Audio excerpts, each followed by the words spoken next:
Oui. Alors pour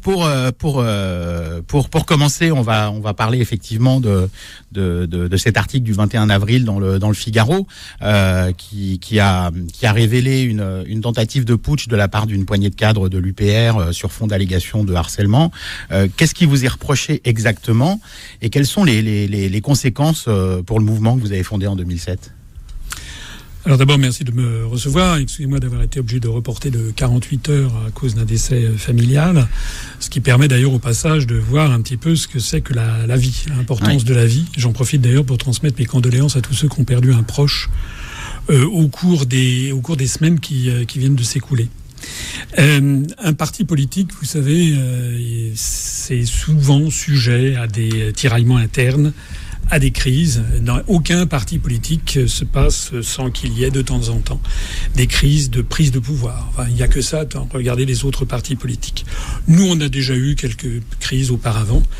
Là, il se passe quoi ? Il se passe que depuis un certain nombre de mois, pour ne pas dire d'années, j'ai vu quelques personnes qui, après notamment le résultat de l'élection présidentielle ou des législatives, ont considéré qu'ils auraient fait mieux que moi et que ci et que ça, et donc on a vu s'accumuler des griefs. Je ne dis pas que tout est parfait à l'UPR, bien entendu. Mais enfin, on a vu s'accumuler des griefs, y compris sur des sujets qui étaient les plus incontestables, hein, des motivations, des motifs de réussite. Voilà. Je rappelle que nous avons maintenant une chaîne UPR TV qui est la chaîne la plus consultée de tous les partis politiques français, que nous avons des consultations sur notre site internet qui sont considérables, que nous avons progressé aux élections, même si effectivement ça n'est pas dans la mesure de à la hauteur de vos espérances. Et il faut dire aussi que nous souffrons d'un blacklisting sur la plupart des grands médias du pays. Pas sur Beurre FM en tous les cas. En attendant, aux dernières élections municipales, où on s'est présenté dans 22 villes, nous avons quand même dépassé 10% dans 2 villes, ce qui n'a été souligné par absolument aucun média. Et nous avons dépassé 2% dans 7 villes, ce qui montre que nous sommes sur une progression. Alors, il y a, depuis quelque temps, une volonté d'un certain nombre de cadres de dire, moi, j'aimerais bien être à la place. Voilà. Alors, on a vu se multiplier des campagnes, et au cours des dernières semaines, notamment, on m'a attaqué sur la prise de position que j'avais prise sur l'hydroxychloroquine, certains. On aura peut-être l'occasion d'y revenir ultérieurement, alors que la prise de position que j'avais prise était, me semble-t-il, tout à fait pondérée, nuancée et justifiée. Et puis, on a vu effectivement une attaque venant d'un certain nombre de membres du Bureau national. Le Bureau national, c'est quoi ? Ce sont des gens qui étaient sur la liste que j'avais présentée au dernier congrès et qui n'ont pas d'assises. Ils ont été élus avec vous sur votre proposition. Ils ont été élus avec moi sur ma proposition. Donc ce n'est en aucun cas un parlement. Ce n'est en aucun cas des gens qui ont le pouvoir de me démettre. C'est comme si vous aviez des ministres du gouvernement actuel qui demandaient la démission du président de la République. Bon, ça serait complètement incongru. Donc, d'ailleurs, la meilleure preuve qu'ils n'en ont pas le pouvoir, c'est qu'il ne se passe rien, justement. Alors, ils ont lancé toute une série d'attaques. Alors, il ne se passe rien, mais simplement, ils vont ces membres du bureau qui, on va dire les sécessionnistes, vous ont envoyé une convocation, selon leurs termes, pour vous expliquer par rapport aux choses par rapport aux choses aux faits présumés qu'ils vous reprochent. Cette convocation est tombée au moment où vous avez appris un décès dans votre famille, et du coup, cette convocation a été reporté, selon eux, à aujourd'hui, au 30. Alors, est-ce que vous répondrez à cette convocation ? Mais ils n'ont pas de pouvoir de convocation. Non, mais c'est une question. Je veux dire, c'est des choses d'une extrême violence. Ce sont des choses d'une extrême violence. Ils ont lancé une lettre en me sommant de démissionner, en soulignant quelques points. En disant que votre démission était inéluctable compte tenu des faits qui vous alléguaient. Alors que personne ne m'avait entendu.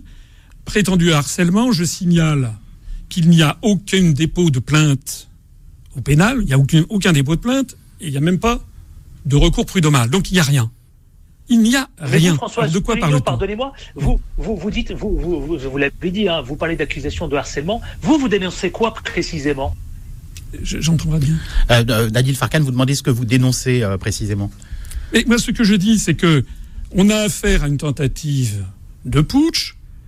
Là, on a affaire à des gens qui utilisent. J'ai eu l'occasion de faire une vidéo où je montrais que les conjurés, si l'on peut dire, ont fait, je ne sais plus, je crois que j'avais listé 9 ou 10 griefs, c'était illégal, contraire au statut, etc. Donc, en fait, ils sont dans la totale illégalité ou irrégularité.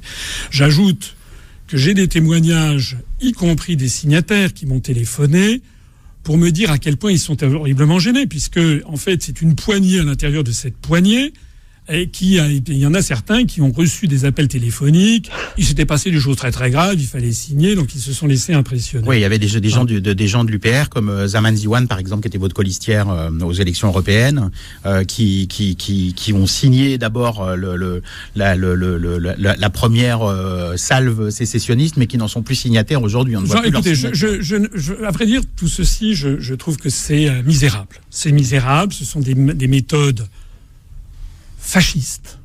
C'est des méthodes dignes de la Stasi.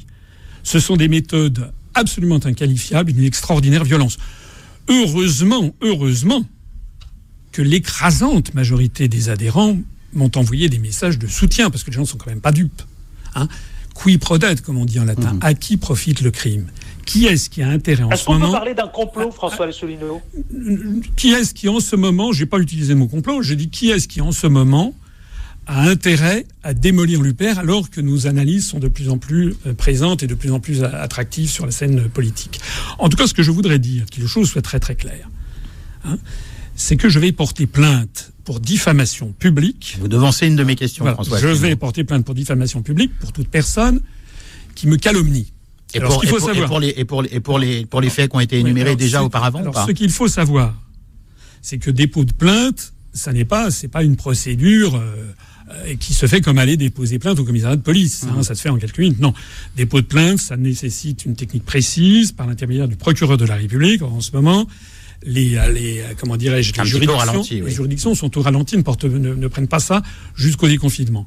Mais à l'issue du déconfinement, je porterai plainte contre les personnes qui se sont lancées à des diffamations publiques à mon encontre sur ces affaires.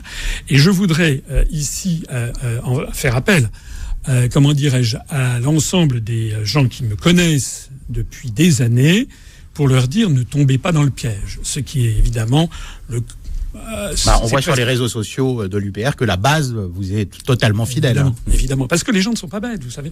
Alors, il y a je connais plusieurs personnes qui connaissent bien la politique et qui m'ont dit finalement c'est assez rassurant parce que ça prouve que vous entrez dans la cour des grands. Pardonnez-moi la comparaison, mais quand on veut tuer son chien, on dit qu'il a la rage, c'est ça? Et ça prouve, écoutez, il n'y a pas d'homme politique qui, lorsqu'il prend de la notoriété, ne fasse l'objet d'attaques. Vous convoquez un congrès prochainement? Face à une situation comme ça, moi, ce que je veux surtout, c'est évidemment sauver le mouvement, parce qu'il y en a, vous savez à quoi ça me fait penser. Ça fait penser au jugement de Salomon, vous savez, entre deux femmes qui se disputent le bébé, quoi. Voilà. Et puis il y a Salomon qui dit, je vais couper le bébé en deux. Et donc la fausse mère dit d'accord. Et puis la vraie mère dit non, il faut, je préfère donner parce qu'elle veut sauver son bébé. Moi, ce que je veux, c'est d'abord sauver l'UPR. Donc sauver l'UPR, je me suis dit face à une affaire comme ça, il faut trancher. Et il faut trancher comment?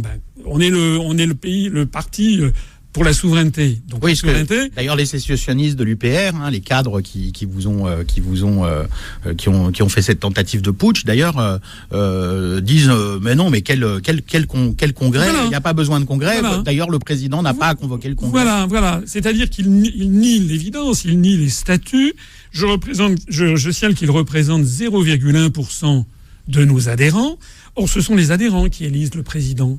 Ce ne sont pas 0,1% de personnes qui ont été élues parce que je les avais mentionnées, mis sur ma liste. Donc j'ai convoqué un congrès, comme j'en ai tout à fait le pouvoir. Je vois qu'il y en a encore qui trouvent moyen de protester et qui trouvent que je n'ai pas à consulter les adhérents, qui trouvent que ça devrait encore être reporté de plusieurs mois. Non, il faut trancher ça maintenant au plus vite. Je pense que c'est la sagesse. Mais vous savez. Et le congrès doit se tenir quand précisément? Eh bien, le plus tôt possible selon les statuts. De toute façon, il devait se tenir cette année. On a un congrès qui doit se tenir. Vous l'avez simplement avancé d'ailleurs. Oui. Mais même pas avancé. Vous savez, le dernier congrès s'était tenu il y a 2 ans et 7 mois. Je me rappelle qu'entre le 2e et le 3e congrès, il y avait eu 2 ans et 5 mois. À d'autres moments, ça a dépassé 3 ans, parce que c'est par année calendaire. Ça donne une certaine souplesse, c'est assez pratique. Et donc, j'ai décidé de le faire. Donc, j'ai proposé le 6 juin. Donc là, on est conformément au statut. On consulte les délégués départementaux et les délégués régionaux et les membres du Conseil national. Et puis, c'est une simple consultation. Au vu de cette consultation, je déciderai, parce que c'est un avis simplement consultatif. Et donc, j'entends organiser ce congrès au plus vite, probablement le 6 juin, avec un vote des adhérents qui se tiendra avec évidemment contrôle d'huissier, qui se tiendra comme on l'avait fait lors des congrès antérieurs, qui se tiendra par Internet, au cours des jours précédents. Et donc je vais présenter une liste et je dis aux autres que les gens qui veulent présenter une liste la présentent contre moi. Et puis on verra que ce sont aux adhérents de décider. Très bien.